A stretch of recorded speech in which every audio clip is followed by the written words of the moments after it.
I'm Mel Stewart, and this is SwimSwam Podcast. Joining me today, very special guest. I think you guys are going to love this a lot. Um, we're talking to Brian Robbins, the head grown-up of Grown Up Swimming. If you haven't heard about Grown Up Swimming, you need to follow him on Instagram. We're going to drop in the handle all throughout at Grown Up Swimming. As an intro, let's just dive into his bio. After spending years chasing a line up and down the pool, Brian swam on an ACC swim team that will remain anonymous to protect those involved. During his tenure at the blank team, he scored 12 points in 4 years of dual meets.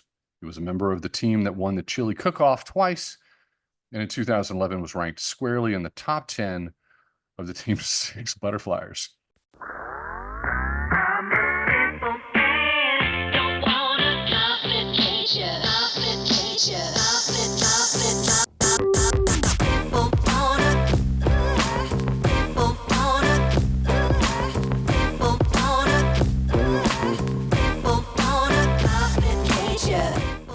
This episode of the SwimSwam Podcast is sponsored by Commit Swimming, SwimSwam's exclusive team management software partner. Since 2015, Commit has been providing coaches with swimming's leading workout management software.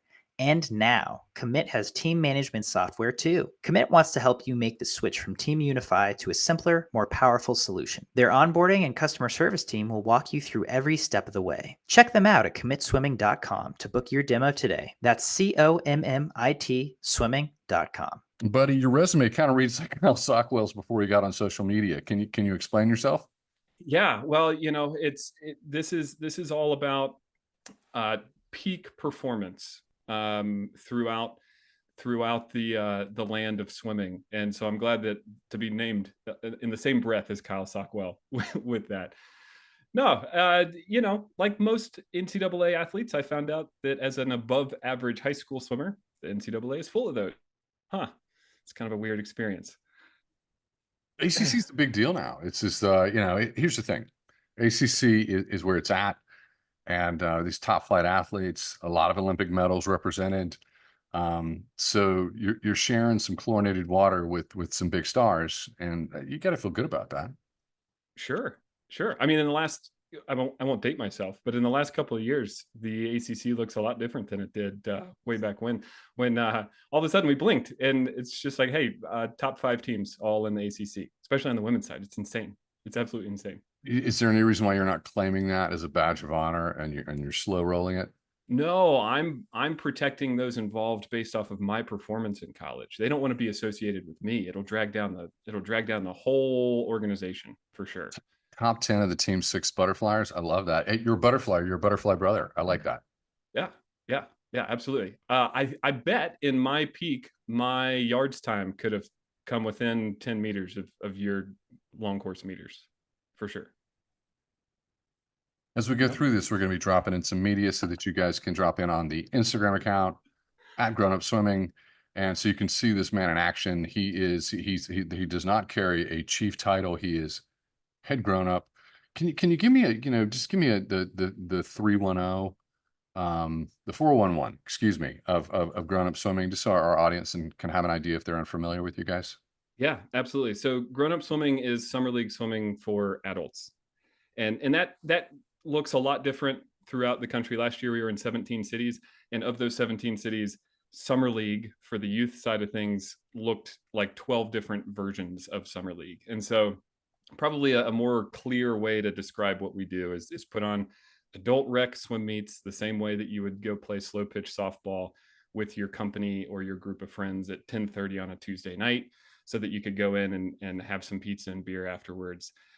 We do that in the swimming world because it doesn't exist. You can go play pickleball a half mile from anywhere where you are in the country, but it's a little bit tougher to find that laid back social aspect of the adult swimming world, and that's what we do.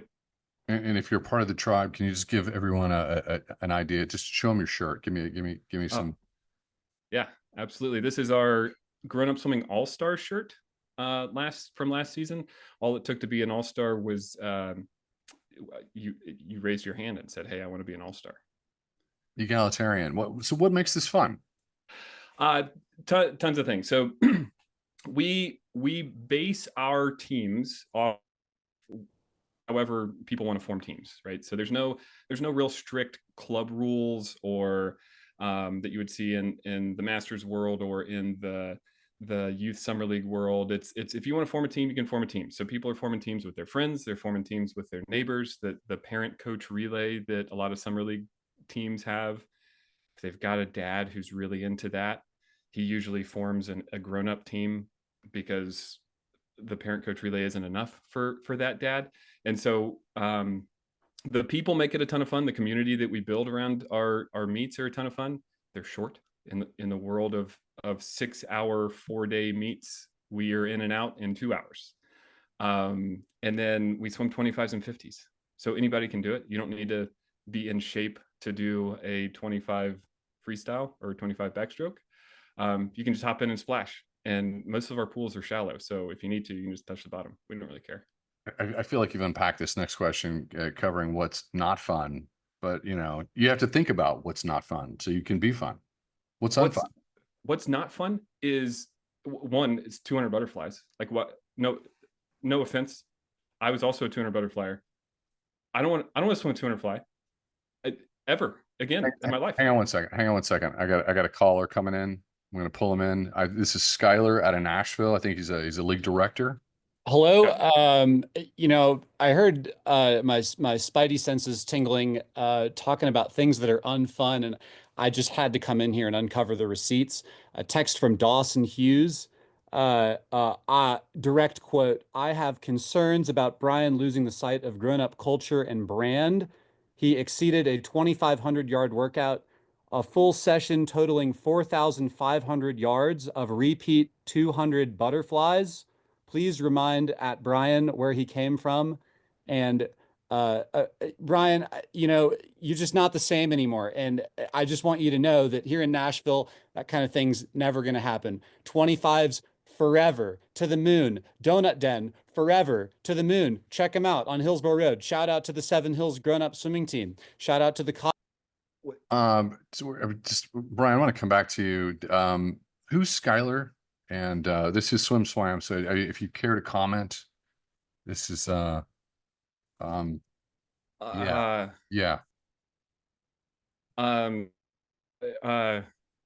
Wow. That's shocking. So Skylar works for Grown Up Swimming, and I don't know, are there legal ramifications for sharing text messages on public airways? I don't. Did you really swim 4,600 in one practice? My attorney advises I not respond to this line of questioning. That doesn't sound like grown-up swimming. That doesn't sound like it's on brand, but I suppose it could be forgiven. It's every so often we slip back into our old ways, into the old culture. And I know that's a lot of neural pathways have been laid down. And so if you want to come clean about it, it's complicated. We'll have to regroup. 4,500 yards sounds like a lot. I don't know if my legs would be able to work. I'm the kind of guy, Mel, I'm the kind of guy who, if we're swimming in a 25-meter pool instead of a 25-yard pool, my legs know where the 25 yards ends, and then you still got a little bit to go. So I don't know. That might be unfounded.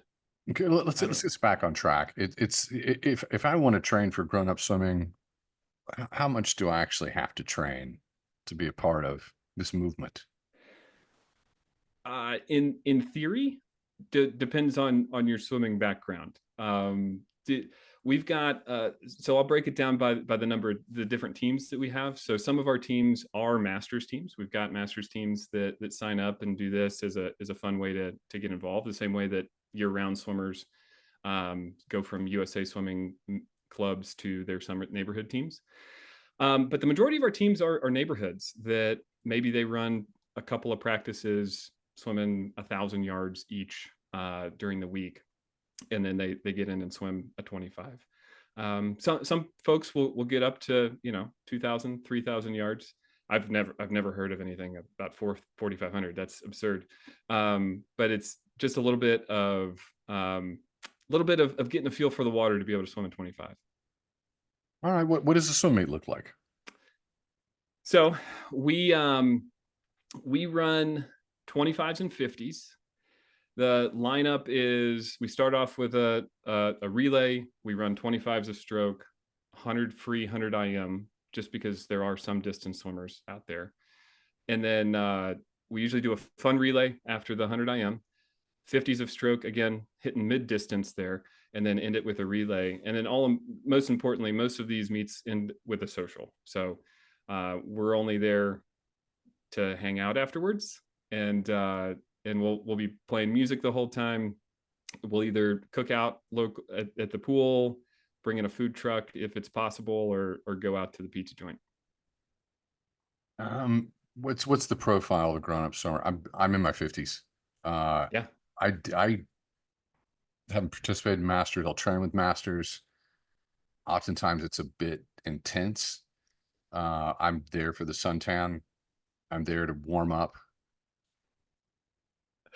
That's kind of it. That's kind of it. So Yep. give me a sense of what's going on here. So of all of our swimmers in 2024, about 25% of them were just like you.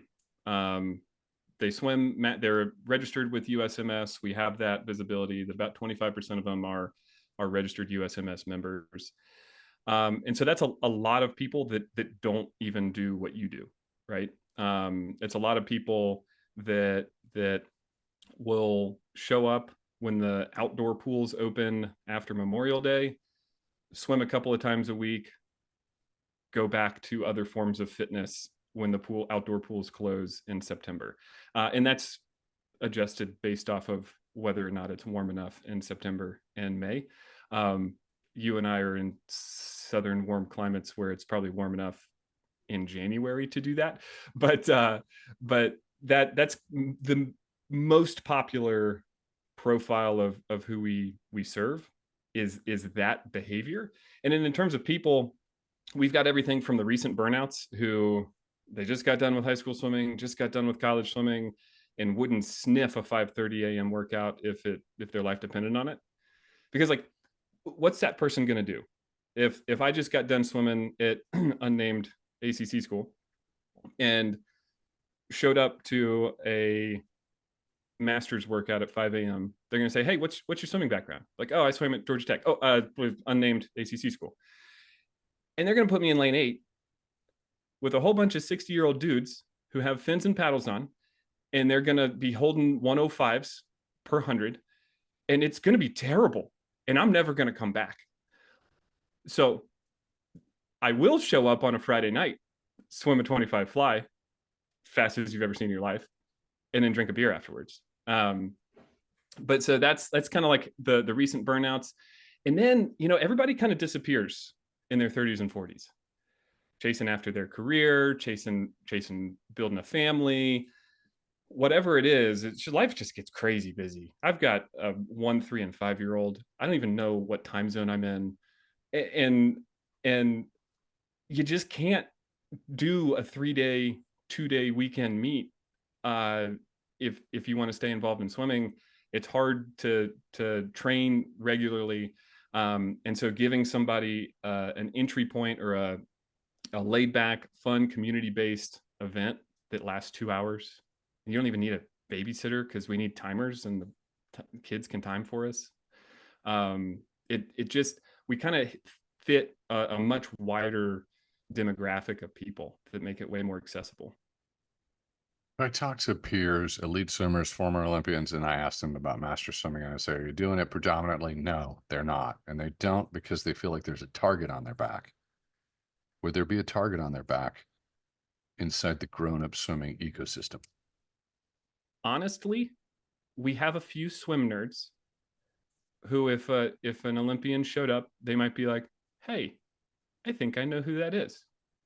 That's probably 5% of our swimmers who would. We've had some elite swimmers show up at different grown-up meets, fly completely under the radar because people aren't really caring. There's some teams that put on their eye black and their compression sleeves, and they take it way too seriously.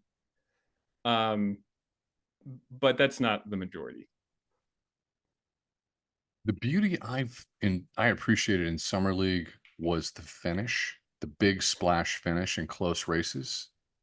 Yeah, and that was very dramatic. Yep. And there were a lot of broken hearts. But I just want to know, can you use this technique in grown-up swimming, the big splash finish in close races, and how do you judge who won? So we use a wireless timing system that is super easy, super straightforward to run, and you don't need touch pads or plungers or anything like that. But there are kids timing usually. And so I would never, having been accused on this podcast already of whatever I was accused of. 4,600 in one practice. You didn't have to remind me. You could do the big splash finish, or you could just give the timer a hot dog and say, hey, stop it at the flags. And that's also a way to win. It really just depends on your level of ethics here, on what you want. No, in all seriousness, we do wireless buttons in each lane, and then we'll track order of finish for when that 7-year-old is, in the bathroom or something. We'll be able to at least get close to what your time was. But obviously none of this is sanctioned. Nobody's breaking official world records in what we're doing.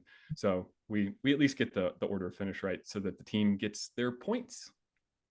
Grown-up swimming it's popping up more and more in my feed. People are talking about it. They're asking me about it. What are your plans 2025 and beyond? All right. Well, world domination is the first goal. Last year we were in 17 leagues. We'll probably be in over 30 this year. We've got 29 league directors signed and starting as early as February 22nd in Phoenix. We'll see you at McDonald Ranch, Scottsdale. But we're running probably 30 leagues, about 4 or 5 swim meets in each league. Some leagues are bigger, like Atlanta has 3 or 4 divisions, so we'll be running 15 meets in that market. So if you want to see if your city is on that list, if you want to start a league, we're hiring league directors left and right. So head to grownupswimming.com, click on find your league, and see what's going on in your market. We want to follow this a little more closely at SwimSwam, but we like on deck reporting. Is that something that you have in terms of production capacity, so that we could get some live reporting in the moment, in the heat of the races? I think we might be able to set that up if we have enough lead time into our meets. Again, there's a lot that goes into these meets, high production value, as you can imagine. In order for us to run a 2-hour swim meet with 25s, it's a big deal. And so I think the crew would love to see what's going on. Again, February 22nd in Phoenix, we'll be on deck reporting live for SwimSwam News. All right, as we're about to sign off here, just tell me, how can we sign up? I'm going to add this in the show notes if you're listening in right now, but I want to hear it from you. Sure. So grownupswimming.com, click on Find Your League. And on that page, we've got a list of all the cities that we have league directors either returning or launching leagues this year. From there, you can find a team, start a team, or if there's nobody in your market, reach out to us to start your own league. So again, grownupswimming.com/find your league. And then we've got a list of teams in each league.